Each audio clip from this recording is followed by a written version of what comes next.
Hello bachcho, let's see this question.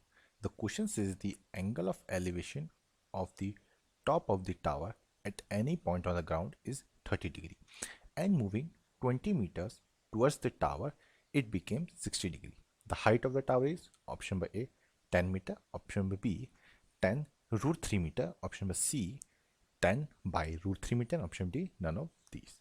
So यहाँ पे बच्चों हमारा कौन सा की कंसेप्ट है जो अप्लाई हो रहा है। यहाँ पे जो हमारा की कंसेप्ट है बच्चों वो है हमारी वैल्यू ऑफ tan 30 डिग्री जो कि होती है 1/√3 comma value of tan 60 degree जो होती है √3 एंड tan थीटा क्या होता है, ये होता है हमारा परपेंडिकुलर अपॉन बेस बच्चों। नाउ अब हम यहाँ पे अपनी फिगर बनाते हैं। तो हमें क्या गिवन है कि angle of elevation eight top of the tower. Suppose ये हमारा एक टावर है, इसको हम ए बोल देते हैं और ये बेस इसका बी है यहाँ पे। तो point of ground is 30 metre. Suppose वो पॉइंट हमारा यहाँ पे कहीं लाई कर रहा है, तो ये एंगल जो है वो है हमारा 30 degree and moving 20 metre towards the tower.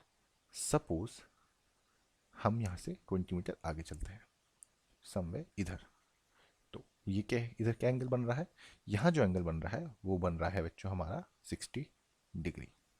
तो उसको यहाँ से जोड़ देंगे हम, तो यहाँ पे हमारा जो एंगल है वो है 60 डिग्री और ये कितना है 20 मीटर है। तो इसको हम सिलेक्ट कर लेते हैं, ये है हमारा P और ये है हमारा यहाँ पे E और इसको हम X मान लेते हैं और हमें ये जो फाइंड करनी है वो यहाँ से यहाँ तक की हाइट, ये हमें हाइट फाइंड आउट करनी है। तो अब हम देखें अगर अपने इन ट्राइंगल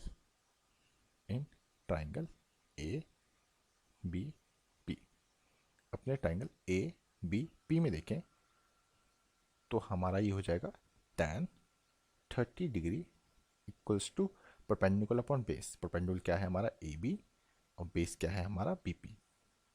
तो tan 30 डिग्री क्या होता है, वो होता है 1/√3। ए बी क्या है हाइट है और बेस क्या है हमारी x प्लस 20। तो यहाँ से क्या हुआ, ये बना √3h equals to x plus 20 और इसको मैं अपनी फर्स्ट इक्वेशन लेट कर लेता हूँ। नाउ अब हम लेते हैं अपना ट्राइंगल ए बी ई। इसमें क्या है, जब वो इसमें है tan 60 degree equals to A B plus B C. तो tan 60 डिग्री की वैल्यू क्या होती है, वो होती है 1/tan 60 डिग्री की बच्चों वैल्यू जो होती है वो होती है हमारी √3।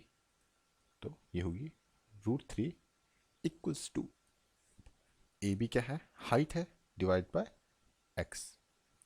तो यहाँ से h की जो वैल्यू है वो आई √3x। तो यहाँ से मैं इसको बॉक्स में पुट कर लेते हैं। तो यहाँ पे इसको हम सेकेंड इक्वेशन मान लेते हैं। तो अब इस सेकेंड इक्वेशन को हम क्या करते हैं,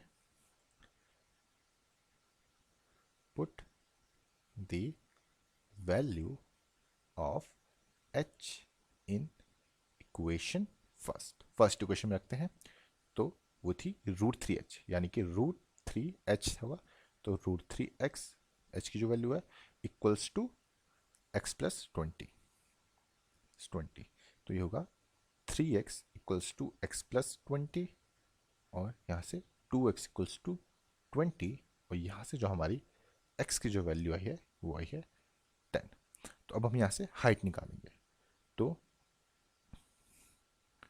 अब हम इसको लिखते हैं put the value of x in equation second में पुट करेंगे। तो सेकेंड इक्वेशन क्या आती, वो थी h इक्वल्स टू x √3 और यहाँ से जो हमारा फाइनल आंसर यानी कि h जो हमारी हाइट है वो क्या हो जाएगी, वो आ जाएगी 10√3 और यही हमारा यहाँ पे बच्चों फाइनल आंसर होगा।